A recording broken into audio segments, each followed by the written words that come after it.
여러분, 요즘 세상에 치매 걸린 부모를 간병한다는 게 쉬운 일은 아니죠?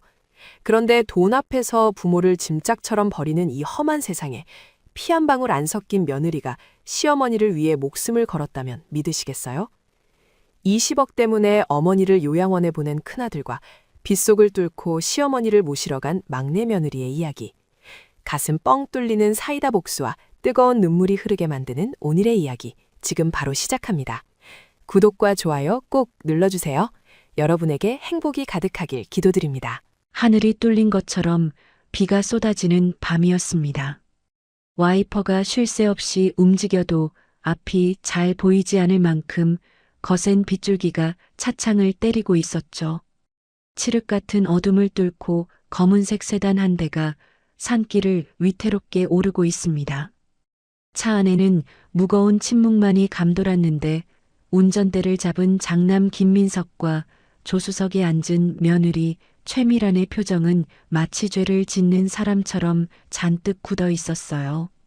뒷좌석에는 칠순이 넘은 노인, 박옥자 여사가 앉아 창밖을 멍하니 바라보고 있었습니다. 평소 같으면 여기가 어디냐고 물었을 테지만 오늘은 약 기운 때문인지 그저 얌전히 앉아 있을 뿐이었죠. 차가 멈춰선 곳은 간판조차 제대로 달려있지 않은 낡은 건물 앞이었습니다. 산속 깊은 곳에 숨어있는 무허가 기도원이었는데 겉모습만 기도원이지 실상은 갈 곳 없는 노인들을 가두는 감옥이나 다름없는 곳이었습니다. 최미란이 차에서 내려 우산을 펼치지도 않고 건물 안으로 뛰어들어갔습니다. 잠시 후 험상궂게 생긴 원장이 비를 맞으며 걸어 나왔죠. 김민석은 뒷문을 열고 어머니 옥자의 팔을 거칠게 잡아 끌었습니다. 옥자는 영문도 모른 채 아들의 손에 이끌려 차 밖으로 나왔고 차가운 빗물이 순식간에 노인의 얇은 옷을 적셨습니다. 원장은 옥자를 위아래로 훑어보더니 고개를 끄덕였습니다. 최미라는 품 안에서 두툼한 현금 봉투를 꺼내 원장의 손에 쥐어주었죠. 돈을 받은 원장의 입가에 비열한 미소가 번졌습니다. 최미란이 원장의 옷소매를 잡으며 낮게 속삭였습니다. 절대 밖으로 못 나오게 해주세요. 연락도 우리가 먼저 하기 전엔 하지 마시고요. 원장은 돈 봉투를 주머니에 쑤셔 넣으며 옥자의 팔을 낚아채듯 잡았습니다. 옥자는 그제야 겁이 났는지 아들 쪽을 돌아보며 뒷걸음질을 쳤지만 소용없었죠. 철문이 쾅 하고 닫히는 소리와 함께 옥자의 모습은 어둠 속으로 사라졌습니다. 민석과 미라는 뒤도 돌아보지 않고 차에 올라타 도망치듯 산을 내려갔습니다. 같은 시각 서울의 한 반지하 단칸방 안을 서성이는 한 여자가 있습니다. 바로 이 집의 며느리이자 오늘의 주인공 이서윤입니다. 서윤은 불안한 눈빛으로 시계를 보다가 휴대폰을 들었습니다. 벌써 수십 통째 전화를 걸었지만 상대방은 받지 않았어요. 서윤은 입술을 잘근잘근 깨물며 다시 한번 통화 버튼을 눌렀습니다. 신호음이 길게 이어지다가 뚝 하고 끊기더니 드디어 목소리가 들려왔습니다. 아주버님 김민석의 목소리였죠. 서윤은 다급하게 어머니가 어디 계시냐고 물었습니다. 하지만 돌아온 대답은 차가웠습니다. 공기 좋은 곳으로 모셨으니 신경 끄라는 말과 함께 전화는 매정하게 끊어지고 말았습니다. 서윤은 멍하니 휴대폰을 내려놓았습니다. 가슴이 철렁 내려앉는 기분이었죠. 그녀의 시선이 자신의 왼손 약지에 머물렀습니다. 거기에는 닳고 닳아 광택조차 사라진 낡은 민무늬 금가락지 하나가 끼워져 있었습니다. 이 반지는 시어머니 옥자가 고아인 서윤에게 준 예물이었습니다. 서윤이 남편의 사업 실패로 모든 것을 잃고 길바닥에 나앉을 뻔했을 때도 옥자는 며느리의 손을 놓지 않았습니다. 서윤에게는 잊을 수 없는 기억이 하나 있습니다. 몇 년 전 서윤이 첫 아이를 유산했을 때의 일이었죠. 남편조차 좌절감에 술에 빠져 있을 때 유일하게 서윤의 곁을 지킨 건 시어머니 옥자였습니다. 핏덩이를 쏟고 누워있는 며느리의 피 묻은 속옷을 묵묵히 손빨래해주던 그 굽은 등을 서윤은 기억합니다. 서럽게 우는 서윤을 안고 옥자는 밤새 등을 쓸어주었습니다. 아가, 내 몸이 먼저다. 너만 살면 된다. 내가 내 친정 엄마 해주마라며 울먹이던 시어머니의 목소리가 귓가에 생생했습니다. 서윤은 주먹을 꽉 쥐었습니다. 그때 어머니가 나를 살려줬으니까 이번엔 내가 살릴 차례야. 서윤의 눈빛이 매섭게 변했습니다. 그녀는 휴대폰을 켜고 익숙하게 어플 하나를 실행했습니다. 지도 위에 빨간 점 하나가 깜빡이고 있었죠. 사실 서윤은 치매가 시작된 시어머니가 길을 잃을까봐 외투 안감 깊숙한 곳에 초소형 위치 추적기를 꼼꼼하게 바느질해서 숨겨두었습니다. 혹시라도 모를 상황에 대비한 서윤의 치밀함이 빛을 발하는 순간이었죠. 좌표는 서울을 벗어나 인적 없는 경기도 외곽 깊은 산속에서 멈춰 있었습니다. 서윤은 옷장 구석에서 헬멧을 꺼내 들었습니다. 밖으로 나가니 빗줄기는 더 굵어져 있었지만 망설일 시간이 없었습니다. 남편이 배달 일할 때 쓰던 낡은 오토바이에 시동을 걸었습니다. 엔진 소리가 요란하게 골목을 울렸고 서윤은 빗길을 뚫고 질주하기 시작했습니다. 빗방울이 헬멧을 때려 앞이 잘 보이지 않았지만 서윤은 속도를 줄이지 않았습니다. 미끄러운 산길을 오르며 몇 번이나 넘어질 뻔했지만 그때마다 핸들을 꽉 잡으며 버텼습니다. 어머니가 추위에 떨고 계실 거라는 생각만 하면 심장이 터질 것 같았으니까요. 한참을 달려 도착한 곳은 아까 민석의 차가 왔던 그 폐허 같은 건물이었습니다. 불법 요양시설이라는 것을 직감한 서윤은 정문 대신 건물 뒤쪽으로 돌아갔습니다. 높은 담장 너머로 희미한 불빛이 새어나오고 있었죠. 서윤은 담장 옆에 쌓여있는 폐자재를 밟고 올라가 창문 틈을 엿보았습니다. 안에서는 곰팡이 냄새와 지린내가 진동을 했습니다. 서윤은 숨을 죽이고 창문을 힘껏 밀어보았습니다. 다행히 낡은 잠금 장치는 툭 하고 쉽게 부서졌습니다. 조심스럽게 안으로 들어선 서윤은 복도를 따라 격리실 쪽으로 발걸음을 옮겼습니다. 그때 어디선가 훌쩍이는 소리가 들려왔습니다. 맨 끝방이었습니다. 문에는 자물쇠가 걸려 있었지만 사가서 헐거워진 상태였죠. 서윤이 주변에 있던 쇠막대기로 자물쇠를 내리치자 문이 덜컹거리며 열렸습니다. 방 안은 냉골이었습니다. 차가운 시멘트 바닥에 웅크리고 있는 작은 그림자가 보였죠. 옥자였습니다. 이불 하나 없이 얇은 옷 한 벌만 걸친 채 벌벌 떨고 있는 시어머니의 모습을 보자 서윤의 가슴이 미어지는 것 같았습니다. 서윤이 옥자에게 달려가 어깨를 감싸 안으며 다급하게 불렀습니다. 어머니, 저 왔어요. 서윤이에요. 옥자는 화들짝 놀라며 몸을 움츠렸습니다. 초점 없는 눈동자가 서윤의 얼굴을 향했습니다. 공포에 질린 옥자의 눈에는 눈물이 가득 고여 있었죠. 치매 증상이 심해진 옥자는 눈앞에 있는 사람이 며느리인지조차 알아보지 못하는 것 같았습니다. 옥자가 서윤의 옷자락을 생명줄처럼 꽉 쥐며 울먹였습니다. 언니야, 나 무서워. 집에 갈래. 서윤의 눈에서 뜨거운 눈물이 왈칵 쏟아졌습니다. 어머니는 지금 서윤을 자신의 죽은 언니로 착각하고 있는 겁니다. 얼마나 무서웠으면 죽은 언니를 찾을까요? 서윤은 입술을 깨물며 울음을 삼켰습니다. 지금은 슬퍼할 시간이 없습니다. 이곳을 빠져나가는 게 우선이었으니까요. 서윤이 옥자를 등 뒤로 돌려 업으며 단호하게 말했습니다. 네, 언니 왔어요. 이제 괜찮아요. 집에 가요. 옥자는 아이처럼 서윤의 등에 엎였습니다. 칠순 노인의 몸이 깃털처럼 가볍게 느껴져서 서윤은 또 한 번 가슴이 아팠습니다. 서윤은 인기척이 들리지 않는지 확인하고 다시 창문을 넘었습니다. 빗줄기는 여전히 거셌고 흙바닥은 진흙탕으로 변해 발이 푹푹 빠졌습니다. 서윤은 옥자를 업은 채 비탈길을 미끄러지듯 내려왔습니다. 진흙에 발이 미끄러져 무릎이 깨졌지만 멈출 수 없었습니다. 등 뒤에서 옥자가 추운지 바들바들 떨고 있었기 때문이죠. 서윤은 이를 악물고 산 아래 숨겨둔 오토바이 쪽으로 달렸습니다.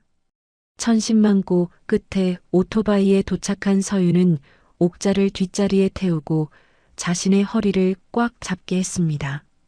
비에 젖은 옥자의 손이 얼음장처럼 차가웠어요. 서윤은 입고 있던 우비를 벗어 옥자에게 덮어주었습니다. 서윤이 시동을 걸며 옥자의 손을 한 번 더 꽉 잡아주었습니다. 어머니 꽉 잡으세요. 절대 놓으시면 안 돼요. 오토바이 헤드라이트가 어둠을 갈랐습니다. 서윤은 옥자를 태우고 빗속을 뚫으며 다시 서울을 향해 달리기 시작했습니다. 차가운 밤 공기를 가르며 달리는 두 여자의 모습이 위태로워 보이면서도 한편으론 세상 그 무엇보다 단단하게 연결된 것처럼 보였습니다. 이제 그들이 향할 곳은 서윤의 좁지만 따뜻한 반지하 방뿐이었습니다. 비가 그치고 난 뒤 서울의 하늘은 언제 그랬냐는 듯 맑게 개었습니다. 하지만 서윤이 살고 있는 반지하 단칸방은 여전히 눅눅한 습기로 가득 차 있었죠. 곰팡이 냄새가 코를 찌르는 좁은 방 안, 이곳이 이제 서윤과 시어머니 옥자가 숨죽여 살아야 할 새로운 보금자리였습니다. 서윤의 반지하 생활은 시작부터 전쟁이었습니다. 평생 넓은 기와집에서 흙을 밟으며 살던 옥자에게 창문 하나 제대로 없는 좁은 방은 감옥이나 다름없었으니까요. 환경이 바뀌자 옥자의 치매 증상은 더욱 사납게 날뛰기 시작했습니다. 낮에는 그나마 멍하니 앉아 계시다가도 해만 떨어지면 난리가 났죠. 밤이 깊어지자 옥자가 갑자기 벽을 주먹으로 쾅쾅 치기 시작했습니다. 서윤이 급히 달려가 옥자의 손을 잡았지만 옥자는 서윤을 뿌리치며 고래고래 소리를 질렀습니다. 문 열어. 집에 갈 거야. 집에 보내줘. 서윤은 옥자의 입을 틀어막지도 못하고 안절부절 못하며 발만 동동 구를 뿐이었습니다. 얇디얇은 다세대 주택의 벽을 타고 옥자의 고함 소리는 고스란히 옆집과 윗집으로 흘러들러 갔죠. 아니나 다를까 곧이어 벽 너머에서 쿵쿵거리는 소리와 함께 웅성거리는 소리가 들려왔습니다. 누군가 현관문을 거칠게 두드리며 외쳤습니다. 아니, 새벽에 잠 좀 잡시다. 이게 무슨 날벼락이야. 서윤의 심장이 덜컥 내려앉았습니다. 혹시라도 신고가 들어가면 어머니를 빼앗기는 건 시간 문제였으니까요. 서윤은 옥자를 이불로 감싸 방 구석에 앉혀두고 후들거리는 다리로 현관문을 열고 나갔습니다. 문 밖에는 잔뜩 화가 난 윗집 남자가 서 있었어요. 서윤은 문 앞에서 무릎을 꿇고 손이 발이 되도록 빌었습니다. 죄송합니다. 정말 죄송합니다. 어머니가 편찮으셔서 그래요. 한 번만 봐주세요. 남자가 혀를 차며 돌아간 뒤에도 서윤은 한참을 현관문 앞에 주저앉아 있었습니다. 서러움이 북받쳐 올랐지만 소리내어 울 수도 없었죠. 방 안에서는 여전히 옥자가 짐승처럼 으르렁거리는 소리가 새어나오고 있었습니다.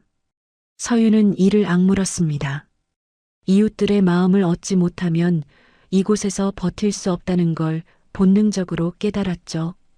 그날부터 서윤의 이중 생활이 시작되었습니다. 밤에는 미친 듯이 날뛰는 옥자를 온몸으로 받아내고 옥자가 지쳐 잠든 새벽녘에는 몰래 밖으로 나갔습니다. 서윤의 눈에 들어온 건 바로 옆집에 사는 독거노인 할머니였습니다. 폐지를 주워 생활하는 할머니가 힘겹게 리어카를 끌고 가는 모습을 볼 때마다 서윤은 달려나가 뒤를 밀어들였습니다. 시장에서 콩나물 한 줌을 사도 반을 덜어 옆집 문고리에 걸어두었죠. 싹싹하고 예의 바른 새댁이라는 소문이 동네에 퍼지기 시작한 건 서윤의 필사적인 노력 덕분이었습니다. 며칠 뒤 또다시 옥자의 발작이 시작되었습니다. 이번에는 전보다 더 심하게 소리를 지르며 밥상을 엎으려 했죠. 그릇 깨지는 소리가 요란하게 울려 퍼졌습니다. 서윤이 기겁을 하며 옥자를 끌어안았지만 이미 엎질러진 물이었습니다. 그때 밖에서 웅성거리는 소리가 들렸습니다. 또다시 항의하러 온 이웃들이 분명했습니다. 서윤이 체념한 듯 고개를 떨구고 있을 때였습니다. 벽 너머 옆집에서 아주 큰 목소리가 들려왔어요. 옆집 할머니가 쩌렁쩌렁한 목소리로 소리쳤습니다. 아이고, 내 귀가 먹어서 텔레비전 소리를 너무 크게 틀었네. 미안해요, 다들. 순간 복도가 조용해졌습니다. 옥자의 고함 소리를 자신의 텔레비전 소리라고 둘러대며 할머니가 막아준 것이었죠. 서윤은 벽에 기대어 펑펑 울었습니다.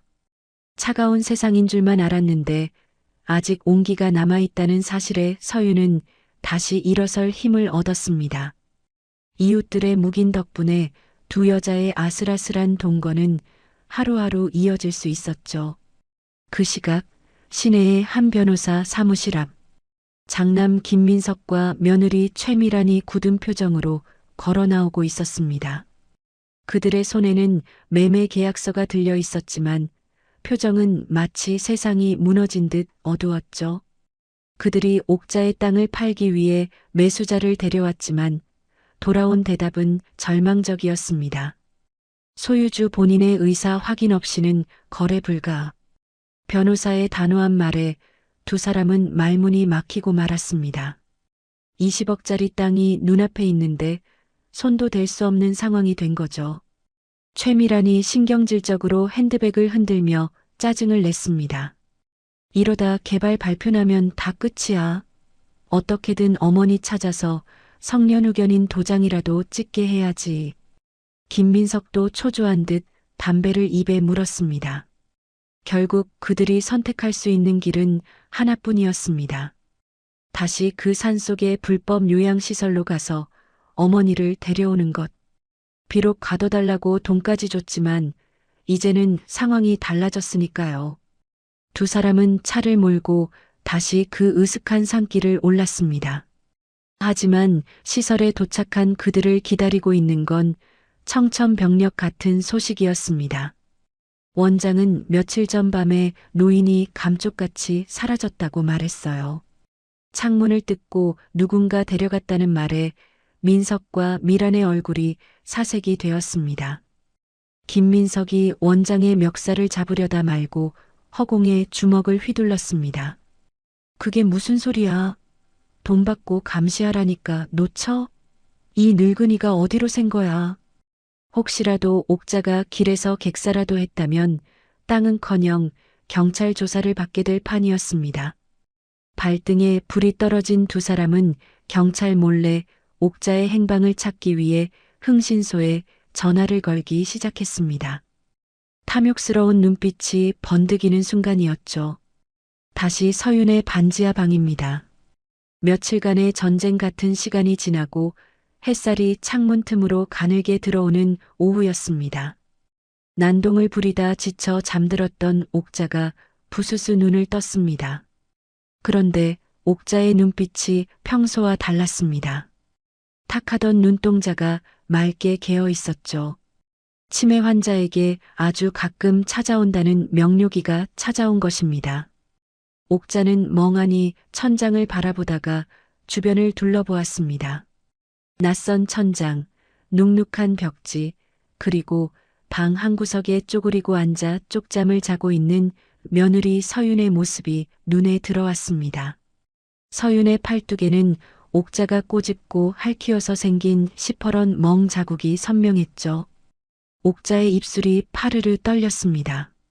자신이 무슨 짓을 했는지 기억이 돌아온 것입니다.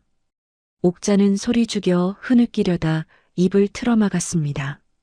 자기가 울면 고단한 며느리가 깰까봐 숨죽여 우는 시어머니의 모습은 보는 사람의 가슴을 먹먹하게 만들었어요. 옥자는 비틀거리는 몸을 일으켜 주방으로 향해 본능적으로 밥솥을 열었습니다. 식어서 딱딱하게 굳은 찬밥이 조금 남아 있었어요.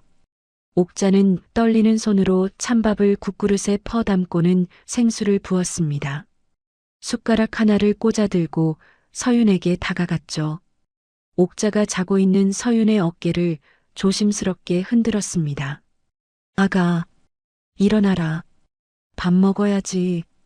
서윤이 화들짝 놀라 눈을 떴습니다. 눈앞에는 퉁퉁 부은 손으로 물에 만 밥그릇을 내밀고 있는 옥자가 서 있었어요. 서윤은 순간 꿈을 꾸는 줄 알았습니다. 옥자의 눈은 더 이상 광기에 차 있지 않았습니다. 그 옛날 서윤을 딸처럼 아껴주던 따뜻한 시어머니의 눈빛, 바로 그것이었죠. 서윤이 믿기지 않는다는 듯 떨리는 목소리로 불렀습니다. 어머니, 저 알아보시겠어요? 옥자는 대답 대신 밥그릇을 서윤의 손에 쥐어주며 서윤의 헝클어진 머리카락을 쓸어 넘겼습니다. 옥자의 눈에서 굵은 눈물방울이 뚝뚝 떨어져 서윤의 손등을 적셨습니다. 옥자가 목이 메어 갈라지는 목소리로 말했습니다. 미안하다. 내가 죄인이다. 너 배고프면 안 된다. 어서 먹어라. 제정신이 돌아온 짧은 순간에도 옥자의 머릿속에는 오직 하나, 며느리 밥 먹여야 한다는 생각뿐이었던 겁니다. 서윤은 밥그릇을 든 채 왈칵 눈물을 터뜨렸습니다. 목구멍이 뜨거워져 아무것도 넘어갈 것 같지 않았지만 서윤은 숟가락을 들었습니다. 어머니가 주신 밥이니까요. 서윤은 눈물 콧물을 쏟으며 물에 만 찬밥을 입안으로 꾸역꾸역 밀어 넣었습니다. 옥자는 그런 서윤을 보며 앙상한 손으로 서윤의 등을 가만히 토닥였습니다. 마치 아기를 달래듯 천천히 그리고 부드럽게. 반지하의 습기 찬 공기 속에 숟가락 달그락거리는 소리와 서윤의 울음소리만이 가득 찼습니다. 피 한 방울 섞이지 않았지만 그 어떤 모녀보다 깊은 정이 그 좁은 방 안에 흐르고 있었죠. 옥자는 알고 있었습니다. 자신의 정신이 언제 다시 흐려질지 모른다는 것을요. 그래서 이 순간이 더없이 소중하고 애달팠습니다. 하지만 이 평화는 폭풍 전야의 고요함과 같았습니다.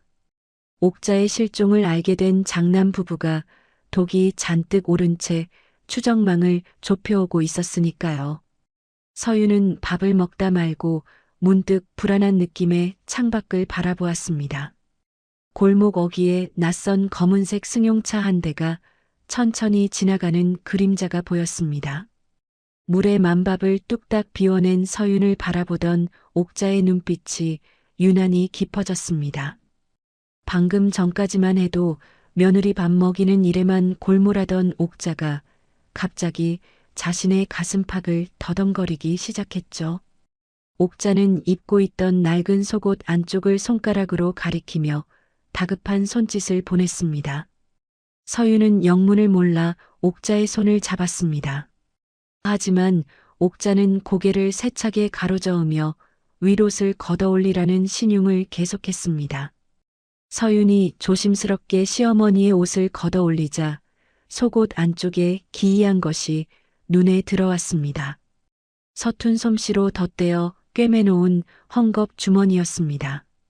실밥은 삐뚤빼뚤하고 매듭은 엉성했지만 얼마나 여러 번 덧칠을 했는지 손으로 뜯으려 해도 뜯기지 않을 만큼 단단하게 고정되어 있었습니다.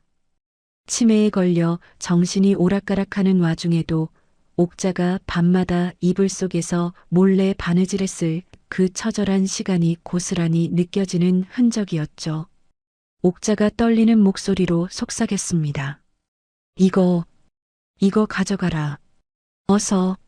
서윤은 가위로 조심스럽게 실밥을 뜯어냈습니다. 투박한 주머니 안에서는 꼬깃꼬깃 접힌 수첩 하나와 손가락만한 녹음기, 그리고 녹슬어 보이는 낡은 열쇠 하나가 툭 하고 떨어졌습니다. 서윤은 떨리는 손으로 가장 먼저 수첩을 펼쳤습니다. 수첩 빼곡히 적힌 글씨는 지렁이가 기어가듯 엉망이었습니다. 하지만 그 내용을 읽어내려가던 서윤의 손이 사시나무 떨듯 떨리기 시작했습니다. 그것은 단순한 낙서가 아니라 옥자가 정신이 돌아올 때마다 기록해둔 처절한 생존 일지였기 때문입니다. 오늘 큰애가 밥을 안 줬다. 배가 고프다. 며느리가 내 팔을 꼬집었다. 멍이 들었다. 아프다. 서윤이 보고 싶다. 우리 막내 며느리한테 가야 하는데. 짧은 문장들 사이사이에 맺혀있는 물자국은 옥자가 흘린 눈물이었을 겁니다. 서윤은 입술을 깨물며 오열을 삼켰습니다. 어머니는 정신이 흐려지는 공포 속에서도 자신이 당한 학대를 잊지 않으려 발버둥 치셨던 겁니다. 서윤의 시선이 이번에는 녹음기로 향했습니다. 재생 버튼을 누르자 치직거리는 소음과 함께 익숙한 목소리가 흘러나왔어요. 며칠 전 옥자를 요양원으로 끌고 가던 차 안에서 녹음된 장남 김민석과 며느리 최미란의 목소리였습니다. 녹음기 속에서 남자의 날카로운 목소리가 들려왔습니다. 이 늙은이만 처리하면 땅값 20억은 우리 거야. 오늘 밤에 끝내자고. 이어서 여자의 비웃음 섞인 목소리도 들렸습니다. 그러게 진작 요양원에 처박았어야지. 냄새나는 노인네 수발 들다가 내 인생 다 갈아 넣었어. 서윤은 더 이상 듣지 못하고 정지 버튼을 눌렀습니다. 인간의 탈을 쓰고 어찌 부모에게 이럴 수 있을까요? 분노로 인해 온몸의 피가 거꾸로 솟는 것 같았습니다. 서윤은 옥자를 와락 끌어안았습니다. 이 작고 야윈 노인이 그동안 견뎌왔을 지옥 같은 시간을 생각하니 가슴이 찢어지는 듯 했습니다. 서윤이 옥자의 등을 쓸어내리며 울먹였습니다. 어머니, 이제 다 끝났어요. 제가 지켜드릴게요. 아무도 어머니 못 건드려요. 옥자는 서윤의 품에 얼굴을 묻은 채 어린아이처럼 끄덕였습니다. 하지만 이 애틋한 시간도 잠시였습니다. 서윤의 품에 안겨있던 옥자의 몸이 불덩이처럼 뜨거워지기 시작했기 때문입니다. 갑작스러운 고열이었습니다.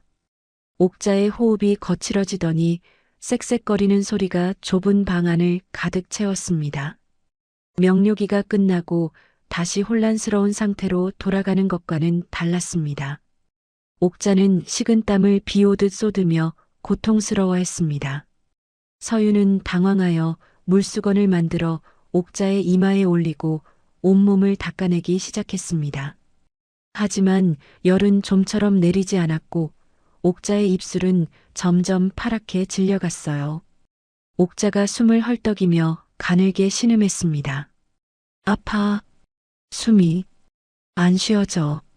서윤은 머릿속이 하얗게 변했습니다. 당장 병원 응급실로 달려가야 했지만 그럴 수 없었습니다. 병원에 가서 접수하는 순간 전산망에 기록이 남고 옥자를 추적하고 있을 장남 부부에게 위치가 노출될 게 뻔했으니까요. 하지만 이대로 두다간 옥자가 잘못될 수도 있었습니다. 서윤은 결단을 내려야 했습니다. 그녀는 지갑을 챙겨들고 자리에서 벌떡 일어났습니다.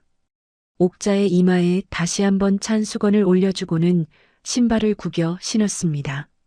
서윤이 옥자의 손을 잡고 간절하게 말했어요. 어머니, 조금만 참으세요. 약 사올게요. 금방 다녀올게요. 서윤은 빗속을 뚫고 달렸습니다. 집 근처 약국은 위험했습니다. 혹시라도 동네 사람이나 탐문 중인 사람들에게 눈에 띌까봐 서윤은 숨이 턱 끝까지 차오르도록 달리고 또 달려 옆 동네의 낯선 약국까지 갔습니다. 약국 문을 열고 들어서자 약사가 의아한 눈빛으로 헐떡거리는 서윤을 쳐다보았습니다. 서윤은 숨을 고를 새도 없이 증상을 설명하고 강력한 해열제와 항생제를 달라고 사정했습니다. 하지만 약사는 고개를 저으며 난색을 표했습니다. 전문 의약품이라 처방전 없이는 줄 수 없다는 것이었죠. 약사가 단호한 표정으로 말했습니다. 환자분, 그런 약은 의사 처방 없으면 안 돼요. 주민번호 불러주세요. 서유는 순간 멈칫했습니다. 주민번호를 불러주는 순간 기록이 남으니까요. 하지만 눈앞에 고통스러워하던 옥자의 얼굴이 어른거렸습니다.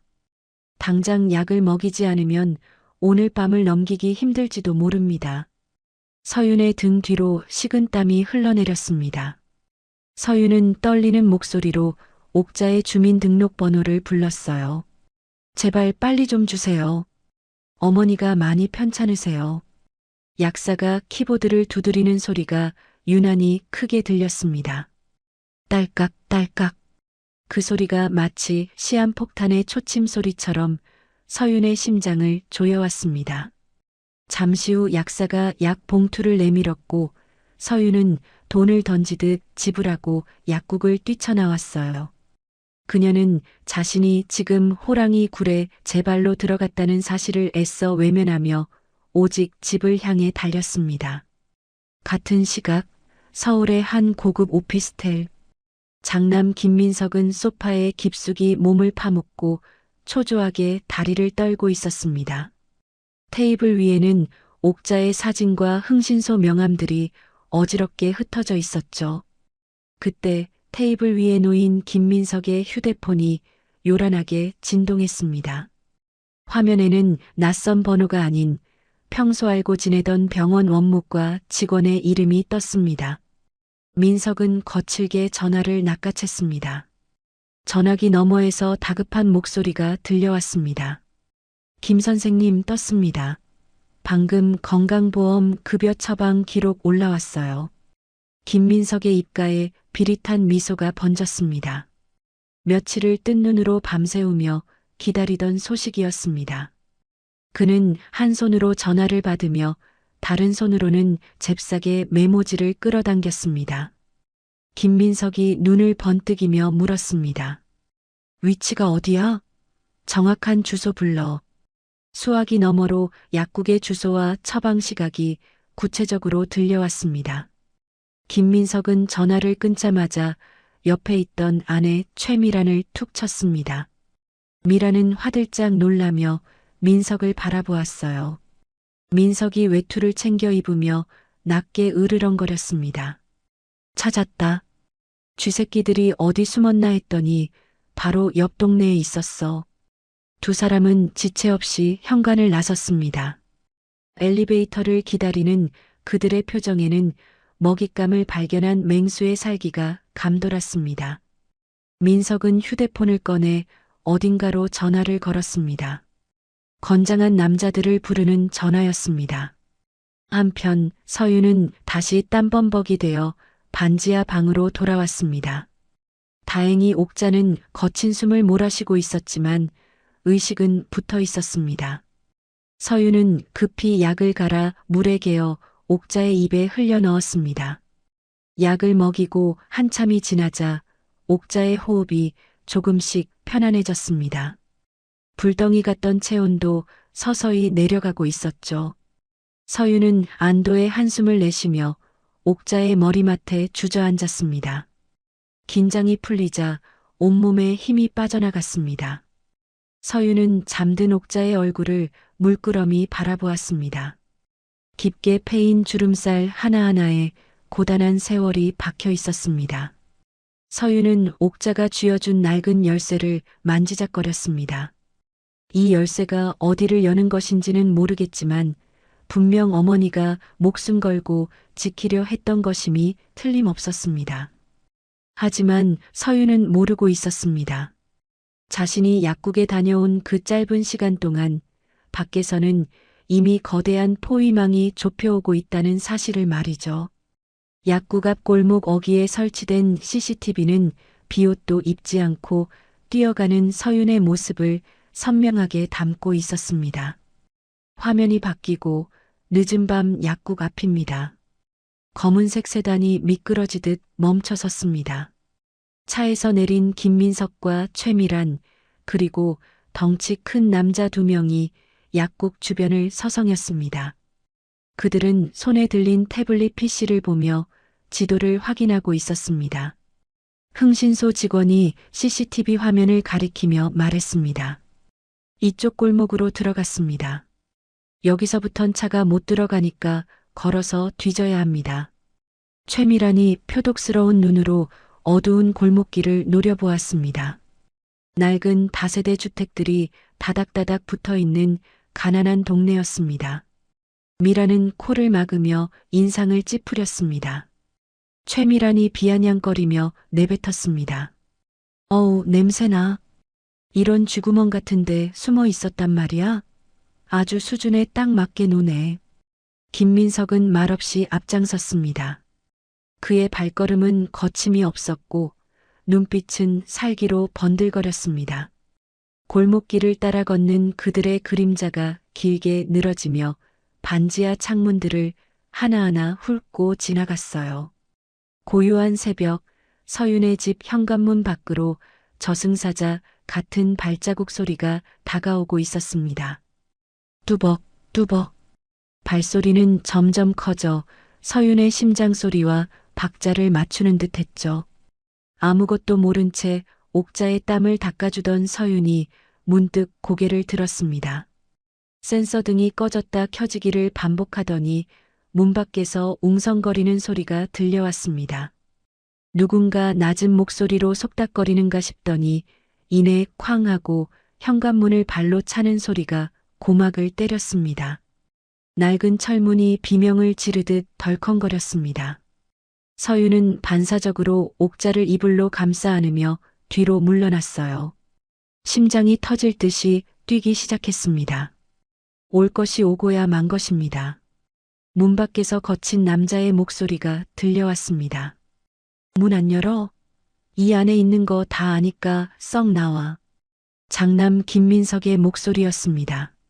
서윤이 대답도 하기 전에 다시 한번 쾅 하는 굉음과 함께 낡은 잠금 장치가 튕겨나갔습니다. 현관문이 활짝 열리자 어두운 밤 공기와 함께 4명의 그림자가 좁은 방 안으로 들이닥쳤습니다. 김민석과 최미란 그리고 험상궂게 생긴 건장한 남자 2명이었습니다. 좁은 반지하 방은 순식간에 시커먼 구두 발자국으로 더러워졌습니다. 방 안가득 채워지는 낯선 사람들의 냄새와 살기에 옥자가 기겁하며 비명을 질렀습니다. 최미란이 코를 쥐며 신발도 벗지 않고 방 안으로 성큼성큼 들어왔습니다. 그녀의 눈은 도끼로 가득 차 있었죠. 미라는 서윤을 보자마자 다짜고짜 머리채부터 휘어잡았습니다. 최미란이 서윤의 머리를 흔들며 소리쳤습니다. 야, 이 납치범 주제에 어디서 착한 척하고 있어? 남의 돈 뜯어내려고 시어머니 빼돌리니까 재밌니? 서윤은 머리카락이 뽑히는 고통에도 신음소리 한번 내지 않고 버텼습니다. 오직 뒤에 있는 옥자를 보호해야 한다는 생각뿐이었으니까요. 서윤은 미란의 팔을 뿌리치며 옥자 앞을 가로막고 섰습니다. 서윤이 옥자를 등 뒤로 숨기며 악에 받쳐 소리쳤습니다. 나가세요. 당장 나가시라고요. 여기가 어디라고 함부로 들어와요? 어머니 절대 못 데려갑니다. 김민석이 기가 차다는 듯 헛웃음을 지었습니다. 그는 뒤에 서 있던 건장한 남자들에게 턱짓으로 신호를 보냈습니다. 지시를 받은 남자들이 옥자를 끌어내기 위해 다가왔습니다. 서윤이 온몸으로 저항하며 남자들을 밀쳐냈지만 역부족이었죠. 남자의 거친 손길에 서윤은 힘없이 밀려나 벽에 쾅 하고 부딪혔습니다. 쿵 하는 소리와 함께 액자가 떨어져 깨졌고 깨진 유리 조각 위로 서윤이 쓰러졌습니다. 날카로운 유리에 찢긴 서윤의 이마에서 붉은 피가 주르륵 흘러내렸습니다. 김민석이 쓰러진 서윤을 내려다보며 차갑게 말했습니다. 법적 보호자는 우리야. 어디서 주제넘게 끼어들어 애초에 얌전히 있었으면 이런 꼴 안 보잖아. 방 구석에 웅크리고 있던 옥자가 고개를 들었습니다. 공포에 질려 벌벌 떨던 옥자의 눈에 서윤의 얼굴을 타고 흐르는 붉은 피가 들어왔습니다. 순간 옥자의 동공이 크게 흔들렸습니다. 며칠 전 요양원으로 끌려가던 날의 공포와 과거 며느리가 유산했을 때 흘렸던 피가 옥자의 뇌리에서 겹쳐졌어요. 치매로 흐릿했던 옥자의 머릿속에서 번개 같은 스파크가 튀었습니다. 극도의 스트레스와 충격이 잠자고 있던 옥자의 모성애를 강제로 깨운 것입니다. 옥자의 눈빛이 순식간에 달라졌습니다. 더 이상 겁에 질린 노인의 눈이 아니었습니다. 새끼를 지키려는 어미 사자의 눈빛이었죠. 옥자는 방 한구석에 놓여있던 지팡이를 발견했습니다. 옥자는 알던 사람이 맞나 싶을 정도로 재빠르게 지팡이를 낚아챘습니다. 최미란이 옥자의 팔을 잡아 끌며 짜증을 냈습니다. 어머님 일어나세요. 집에 가셔야죠. 언제까지 이 거지 같은 곳에 계실 거예요. 그 순간이었습니다. 옥자가 있는 힘껏 지팡이를 휘둘렀습니다. 딱 하는 소리와 함께 최미란의 손등을 정확히 가격했죠. 미란이 비명을 지르며 뒤로 나자빠졌습니다. 예상치 못한 반격에 김민석과 남자들이 멈칫했습니다. 옥자는 서윤의 앞을 막아서며 지팡이를 허공에 휘둘렀습니다. 굽었던 허리가 꼿꼿하게 펴졌고 헝클어진 백발 사이로 보이는 옥자의 눈에서는 서슬퍼런 안광이 뿜어져 나왔습니다. 옥자가 표독스러운 목소리로 고함을 질렀습니다. 내 딸 건드리지 마라, 이 도둑놈들아. 어디다 손을 대? 김민석이 당황하여 뒷걸음질 쳤습니다. 치매 노인이라 힘이 없을 줄 알았는데 지팡이를 휘두르는 기세가 예사롭지 않았기 때문입니다. 옥자는 피를 흘리는 서윤을 힐끔 돌아보며 다시 한번 지팡이로 바닥을 내리찍었습니다. 니놈들이 사람이냐? 짐승도 제 부모한테는 이러지 않는다. 썩 꺼지지 못해. 김민석은 씩씩거리며 남자들에게 다시 눈짓을 했습니다. 노망난 노인니가 힘을 써봤자 얼마나 쓰겠냐는 심산이었죠.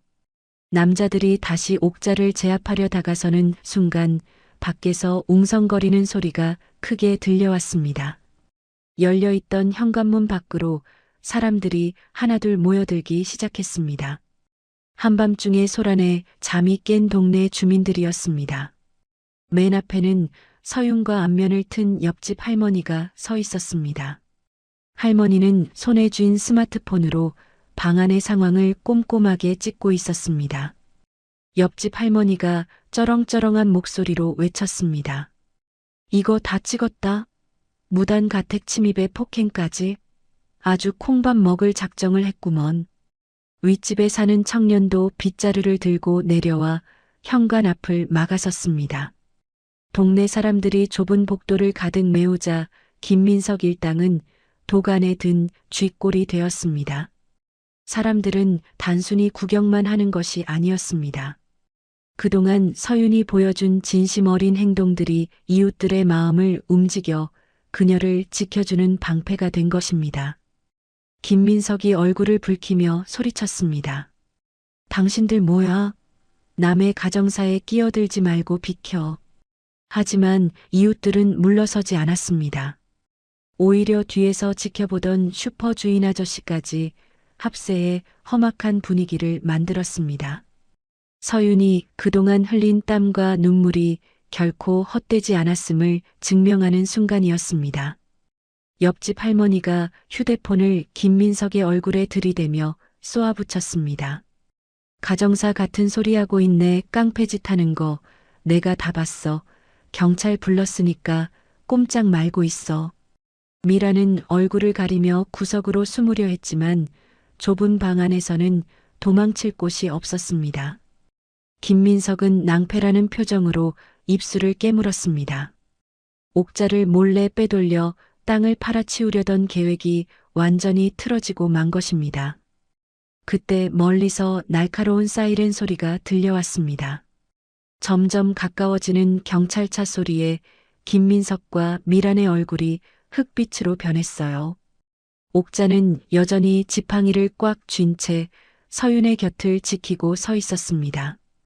피 흘리는 며느리를 지키기 위해 온몸에 털을 곤두세운 옥자의 모습은 비장하기까지 했습니다. 서윤은 흐르는 피를 닦을 생각도 못하고 옥자의 옷자락을 잡고 일어섰습니다. 서윤이 옥자의 팔을 잡으며 안도 섞인 목소리로 속삭였습니다. 어머니, 이제 됐어요. 경찰 왔어요. 옥자는 그제야 긴장이 풀리는지 지팡이를 떨어뜨리고 주저앉았습니다. 하지만 시선만은 끝까지 아들 부부를 향해 고정되어 있었죠. 서윤은 옥자를 부둥켜 안고 하염없이 눈물을 흘렸습니다. 다친 줄만 알았던 세상의 문이 열리고 법의 심판이 그들 앞까지 다가왔습니다. 골목길을 가득 메운 파란색 경광등 불빛이 반지하 창문을 통해 방 안으로 번쩍이며 들어왔습니다. 경찰들이 무전기를 들고 현관으로 뛰어들어오는 소리가 들렸고 김민석 일당은 체념한 듯 고개를 떨구었습니다. 긴박한 밤은 이제 새로운 국면을 맞이하려 하고 있었어요. 경찰서 형사과 사무실은 한밤중인데도 대낮처럼 환한 형광등 불빛으로 어지러웠습니다. 여기저기서 취객들이 고함을 지르고 전화벨 소리가 요란하게 울려대 정신이 하나도 없는 상황이었죠. 그 소란스러운 한가운데 서윤은 죄인처럼 고개를 숙인 채 조사실 의자에 앉아 있었습니다. 이마에서 흐르던 피는 멈췄지만 급하게 붙인 거즈 위로 붉은 핏자국이 선명하게 배어 나와 보는 사람을 안타깝게 만들었습니다. 맞은편에 앉은 장남 김민석과 며느리 최미라는 마치 자신들이 세상에서 제일 억울한 피해자인 양목청을 높이고 있었습니다. 방금 전까지 옥자를 짐승 취급하며 끌고 가려던 사람들이 경찰 앞이라고 표정을 싹 바꾸고 연기를 시작한 겁니다. 김민석이 책상을 쾅 내리치며 형사에게 삿대질을 해댔습니다. 아니 형사님, 내 어머니를 내가 모셔가겠다는데 이게 무슨 납치입니까? 저 여자가 우리 어머니 재산 노리고 감금한 거라니까요. 옆에 있던 최미란도 질세라 눈물까지 글썽이며 거들었습니다. 손수건으로 눈가를 콕콕 찍어내는 가증스러운 연기에 서윤은 기가 막혀 말문이 막힐 지경이었죠. 최미란이 옥자의 손을 억지로 잡으려 하며 울먹였습니다. 어머님, 얼마나 무서우셨어요. 치매 걸린 노인네를 저 더러운 반지하에 가둬두고 밥도 안 줬다면서요. 세상에 끔찍해라. 옥자는 미란의 손길이 닿자마자 불에 데인 듯 화들짝 놀라며 서윤의 등 뒤로 숨어버렸습니다. 옥자는 불안한 눈빛으로 주변을 두리번거렸습니다. 낯선 경찰서의 풍경과 제복 입은 사람들 그리고 고함을 지르는 아들 내외의 모습이 옥자의 혼란스러운 머릿속을 더 어지럽게 만들고 있었으니까요. 형사는 난감한 표정으로 머리를 극적였습니다. 법적으로 따지면 직계 가족인 아들이 보호자 권리를 주장하는 게 맞았기 때문입니다. 형사의 눈초리가 서윤을 향해 의심스럽게 변해가고 있었습니다. 아무리 봐도 멀쩡해 보이는 아들 부부보다는 피를 흘리고 있는 초라한 행색의 서윤이 더 수상해 보였던 탓이죠. 형사가 서윤을 향해 퉁명스럽게 물었습니다. 아니 아주머니 보호자 맞아요? 가족관계 증명서 떼어보니까 남남이던데 왜 노인분을 데리고 있었습니까? 사실대로 말해요. 서윤이 억울함에 입을 뗐지만 목소리가 잘 나오지 않았습니다. 그게 아니에요. 어머니가 학대를 당하셔서 제가. 하지만 김민석이 서윤의 말을 뚝 자르고 끼어들었습니다. 학대는 무슨... 형사님, 저 여자 말 듣지 마세요. 돈 뜯어내려고 쇼하는 겁니다. 당장 우리 어머니 내놔. 김민석이 옥자의 팔을 낚아채려고 일어선 순간이었습니다. 조사실 문이 벌컥 열리며 양복을 말끔하게 차려입은 중년 남자가 걸어 들어왔습니다. 손에는 두툼한 가죽 서류 가방을 들고 있었는데 그 기세가 어찌나 당당한지 시끄럽던 조사실이 순식간에 조용해졌습니다. 남자가 안경을 치켜 올리며 단호한 목소리로 말했습니다. 잠깐만요. 그 손 놓으시죠. 박옥자 씨 법률 대리인입니다. 서윤이 놀란 눈으로 남자를 쳐다봤습니다. 며칠 전 옥자가 줬던 수첩에 적혀 있던 바로 그 변호사였습니다. 서윤이 떨리는 손으로 전화를 걸었을 때 한 걸음에 달려오겠다고 했던 약속을 지킨 것입니다. 변호사는 서윤에게 눈짓으로 안심하라는 신호를 보내고는 탁자 위에 서류 가방을 올려놓았습니다. 변호사가 김민석을 차갑게 노려보며 서류 봉투 하나를 꺼냈습니다. 김민석 씨 되시죠? 지금부터 박옥자님에 대한 모든 권한은 이 서류에 따라 집행됩니다. 함부로 손대지 마십시오. 김민석이 코웃음을 치며 비아냥거렸습니다. 변호사? 웃기고 있네. 치매 노인이 무슨 변호사를 선임해. 이거 다 조작 아니야? 변호사는 대꾸할 가치도 없다는 듯 봉투에서 서류 2장을 꺼내 형사 앞에 내려놓았습니다. 서류 맨 위에는 임의후견 계약서와 유언 공정증서라는 글자가 굵게 박혀 있었습니다. 그것은 3년 전 옥자가 치매 초기 진단을 받자마자 맑은 정신일 때 미리 준비해 둔 비밀병기였습니다. 변호사가 서류를 한 장씩 넘기며 또박또박 설명했어요. 박옥자님은 3년 전 치매 진단을 받으시고 즉시 공증을 마치셨습니다. 본인의 신변 보호와 재산 관리는 자신을 실질적으로 부양하는 자에게 일임한다고 명시되어 있죠. 형사가 서류를 훑어보더니 눈이 휘둥그레졌습니다.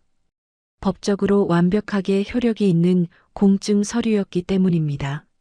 하지만 더 결정적인 내용은 그 다음 장에 있었습니다. 변호사가 빨간 줄이 그어진 조항을 손가락으로 가리켰습니다. 여기 특약사항을 보시죠. 장남 김민석과 며느리 최미라는 어떠한 경우에도 후견인이 될 수 없다. 이유 불문하고 접근을 금지한다. 김민석과 최미란의 얼굴이 사색이 되었습니다. 어머니가 치매에 걸려 아무것도 모를 거라고 무시했던 그 시간 동안 옥자는 자식들의 본성을 꿰뚫어 보고 자신을 지킬 방패를 미리 만들어 두었던 것입니다. 최미란이 악을 쓰며 소리쳤습니다. 말도 안 돼. 저거 다 가짜야. 치매 노인을 꼬드겨서 도장 찍게 한 거라고. 변호사는 여유로운 표정으로 가방에서 또 다른 물건을 꺼냈습니다. 바로 서윤이 옥자의 속옷 주머니에서 찾아낸 소형 녹음기였습니다. 옥자가 목숨 걸고 지켜낸 그 녹음기가 드디어 빛을 발하는 순간이었습니다. 변호사가 녹음기를 형사 앞에 내려놓으며 재생 버튼을 눌렀습니다. 이게 조작인지 아닌지는 직접 들어보시죠. 며칠 전 옥자님을 납치해 불법 시설로 끌고 가던 차 안에서 녹음된 파일입니다. 치직거리는 소음과 함께 조사실 안의 공기가 얼어붙었습니다. 곧이어 김민석과 최미란의 목소리가 적나라하게 흘러나왔습니다. 이 늙은이만 처리하면 땅값 20억은 우리 거야. 오늘 밤에 끝내자고. 이어서 최미란의 목소리도 들렸습니다. 그러게 진작 요양원에 처박았어야지. 냄새나는 노인네 수발 들다가 내 인생 다 갈아 넣었어. 형사들의 표정이 일그러졌습니다. 단순한 가족 갈등인 줄 알았는데 존속 유기 및 살인 미수 정황이 담긴 명백한 증거가 나온 셈이니까요. 다른 책상에서 조사를 받던 사람들까지 하던 일을 멈추고 혀를 찰 정도로 충격적인 내용이었습니다. 김민석은 얼굴이 벌겋게 달아올라 어쩔 줄을 몰랐습니다. 최미라는 입을 쩍 벌린 채 덜덜 떨고 있었죠. 자신들이 차 안에서 떠들었던 그 추악한 욕망이 이렇게 부메랑이 되어 돌아올 줄은 꿈에도 몰랐을 겁니다. 변호사가 쐐기를 박듯 차갑게 선언했습니다. 이 녹음 파일과 불법 요양시설 입소 기록을 근거로 두 분에 대한 상속 결격 사유를 청구하겠습니다. 땅값 20억? 꿈도 꾸지 마십시오. 한 푼도 못 받습니다. 상속 결격. 그 한마디에 김민석의 이성이 끊어졌습니다. 돈 때문에 어머니를 버렸는데 그 돈을 한 푼도 못 받게 되었다는 사실을 받아들일 수 없었던 겁니다. 김민석은 갑자기 옆에 있던 아내 최미란의 머리채를 잡고 흔들기 시작했습니다. 야, 이 여편네야 다 너 때문이야. 네가 요양원에 쳐넣자고 했잖아. 나는 그냥 모시려고 했는데 네가 꼬드긴 거잖아. 최미란도 지지 않고 김민석의 얼굴을 손톱으로 핥히며 대들었습니다. 웃기지 마. 땅 팔아서 빚 갚자고 한 게 누군데 이제 와서 나한테 뒤집어 씌워. 이 비겁한 인간아. 경찰서 안은 순식간에 아수라장이 되었습니다.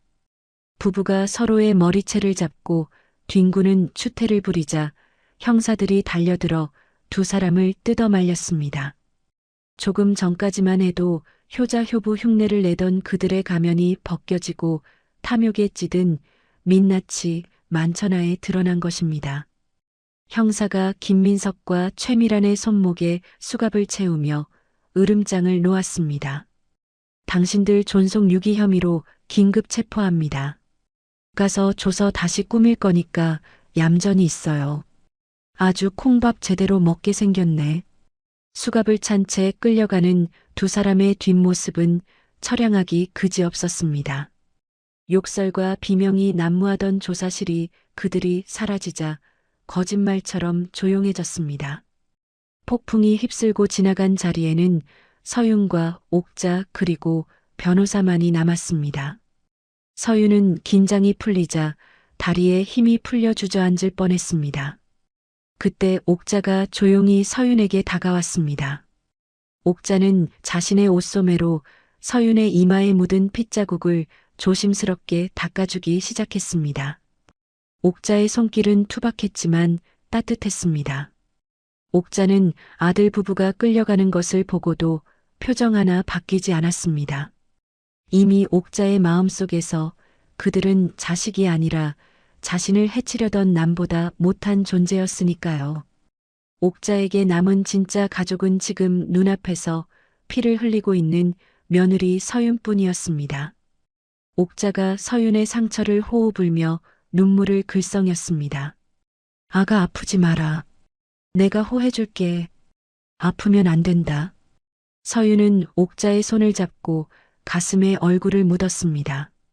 참았던 눈물이 봇물 터지듯 쏟아져 나왔습니다. 돈도 없고 힘도 없어서 당하기만 했던 서름이 한꺼번에 씻겨 내려가는 것 같았습니다. 변호사가 흐뭇한 미소를 지으며 두 사람에게 다가왔습니다. 이제 다 끝났습니다. 두 분 편안하게 댁으로 가시면 됩니다. 앞으로는 제가 법적으로 확실하게 막아드리겠습니다. 서윤은 눈물을 닦고 고개를 들었습니다. 경찰서 창밖으로는 어느새 어둠이 걷히고 푸르스름한 새벽빛이 밝아오고 있었습니다. 지옥 같았던 밤이 지나고 새로운 아침이 오고 있었죠. 서윤은 옥자의 휠체어를 밀고 당당하게 경찰서 문을 나섰습니다.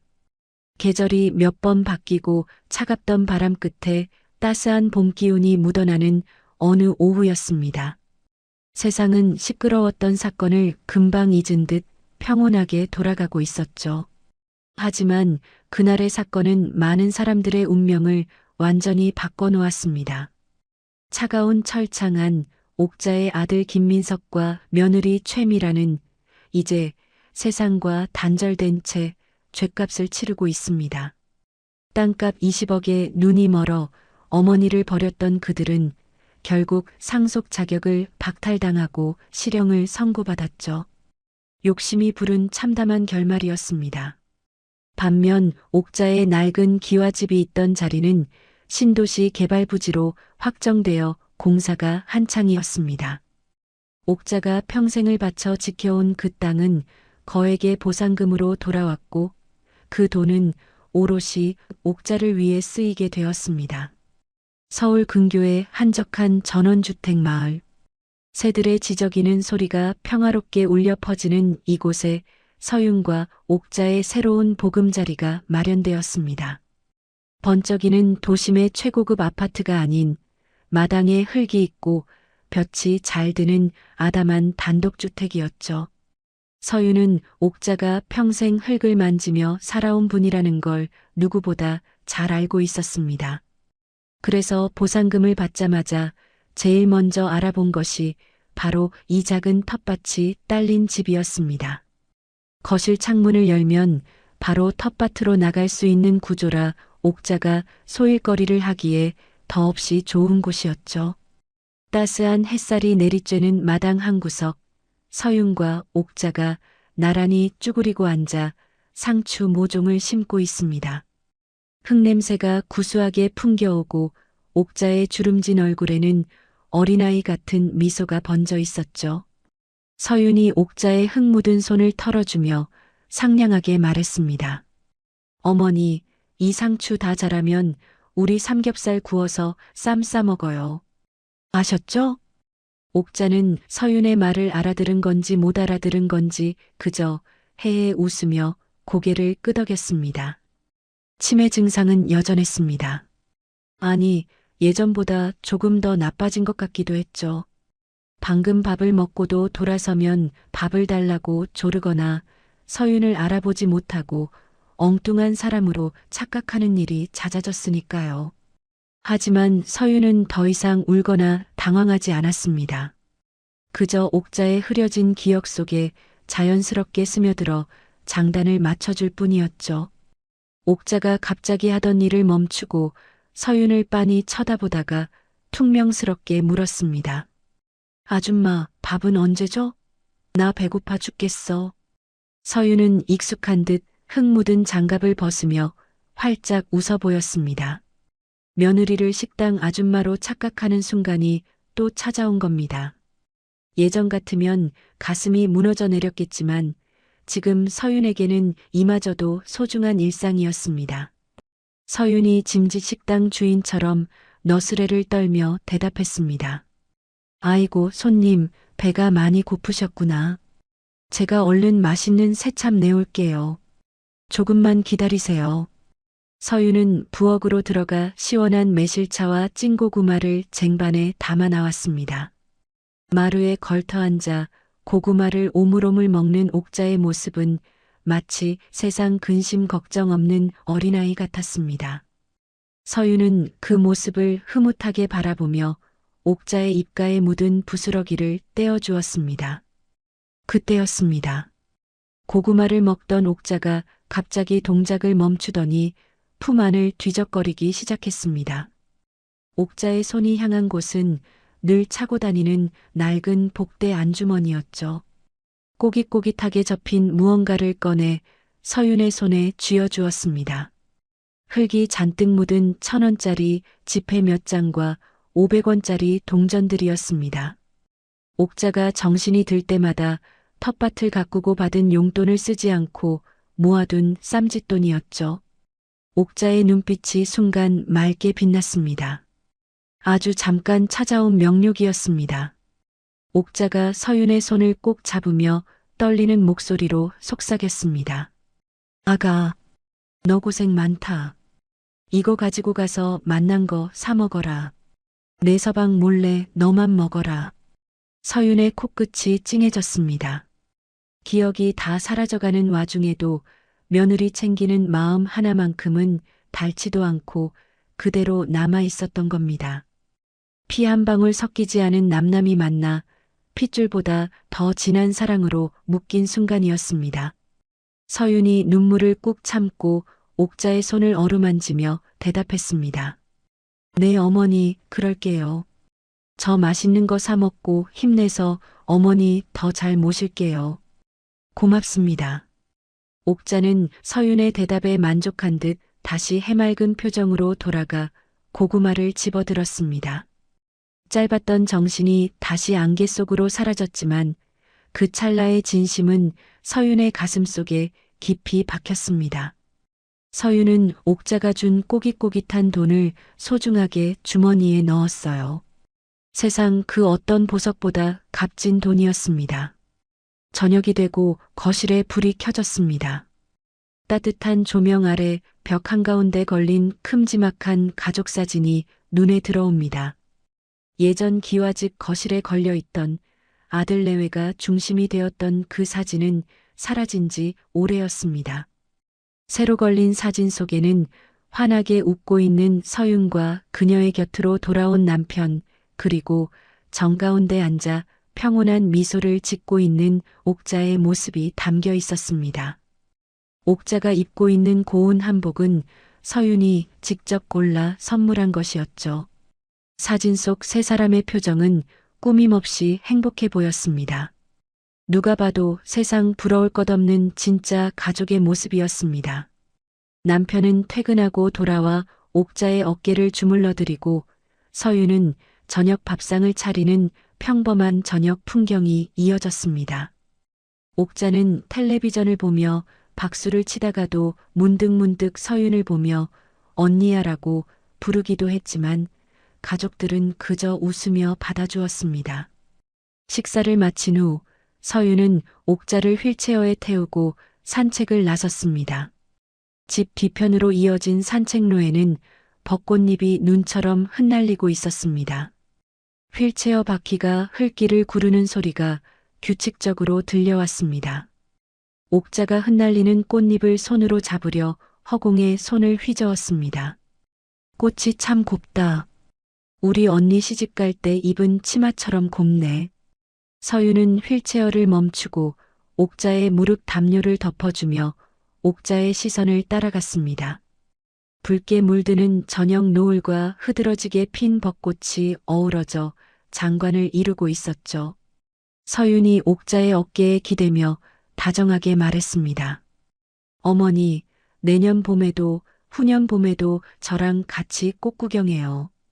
옥자는 대답 대신 서윤의 손등을 토닥토닥 두드렸습니다. 말이 없어도 알 수 있었습니다.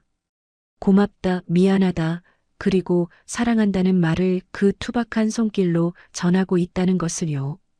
서윤은 다시 휠체어를 밀며 앞으로 나아갔습니다. 옥자의 기억은 점점 더 희미해지겠지만 서윤이 옥자의 기억이 되어줄 것입니다. 옥자가 서윤을 딸처럼 품어주었던 그 옛날처럼 이제는 서윤이 옥자의 엄마가 되어 남은 생을 지켜줄 차례니까요. 어둑해지는 산책로 끝으로 두 여자의 뒷모습이 멀어져 갑니다. 서로를 의지하며 걸어가는 그 길 위로 따스한 봄바람이 불어옵니다. 피는 물보다 진하다지만 사랑은 피보다 진하다는 말이 가슴 깊이 스며드는 밤이었습니다. 휠체어 바퀴 자국과 서윤의 발자국이 나란히 찍힌 흙길 위로 은은한 달빛이 그들의 앞길을 비추며 이야기는 막을 내립니다. 오늘 들려드린 이야기 가슴 깊이 남으셨나요? 돈 앞에서는 핏줄도 소용없다는 비정한 현실 속에서도 서윤 씨의 진심은 결국 얼어붙은 땅을 녹이고 꽃을 피워냈습니다. 비록 옥자 어르신의 기억은 점점 희미해지겠지만 그 빈자리는 서윤 씨가 채워주는 따뜻한 사랑으로 가득 찰 것입니다. 기억은 사라져도 사랑은 남는다는 말처럼 서로의 곁을 지키며 만들어갈 두 사람의 소박한 행복을 진심으로 축복하고 싶어지네요. 힘든 시련을 이겨내고 진정한 가족으로 거듭난 이들의 앞날에 이제는 따스한 봄볕만 가득하길 바랍니다. 오늘 사연 어땠는지 댓글로 여러분의 의견 남겨주세요. 오늘도 끝까지 함께 해주셔서 감사합니다.